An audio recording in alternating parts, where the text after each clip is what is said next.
Check list of MBBS admissions అంటే main thing MBBS admission కోసం 17 years నిండి ఉండాలి స్టూడెంట్కి, అది చాలా ఇంపార్టెంట్. ప్లస్ నీట్ క్వాలిఫై ఉండాలి, బైపీసీలో 50% ప్లస్ పాస్పోర్ట్ వ్యాలిడ్ పాస్పోర్ట్ అయి ఉండాలి.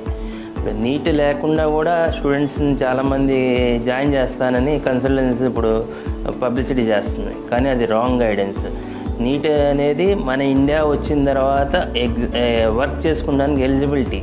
ఇప్పుడు అబ్రాడ్ కంట్రీస్కి వాళ్ళకి నీట్తో సంబంధం లేదు, they are ready to take. Minimum 50% pass marks ఉంటే వాళ్ళు అడ్మిషన్ తీసుకుంటారు, వాళ్ళు 6 years కానిచ్చేసి చదివిచ్చేసి డిగ్రీ ఇచ్చేసి పంపిస్తారు. తర్వాత ఇండియా వచ్చిన తర్వాత మనం చేయాల్సిందంటే నీట్ ఎలిజిబిలిటీ సబ్మిట్ చేయాలి. ఇక్కడ ఎగ్జామ్ రాయాలంటే నెక్స్ట్ లెవెల్ ఎగ్జామ్ ఉంటుంది, అది ఆ ఎగ్జామ్ రాయాలంటే ఆ నీట్ ఎలిజిబిలిటీ సర్టిఫికేట్ ప్రొడ్యూస్ చేస్తేనే వాళ్ళు ఎలిజిబిలిటీ ఇండియా ఎన్ఎంసీ యాక్సెప్ట్ చేస్తుంది.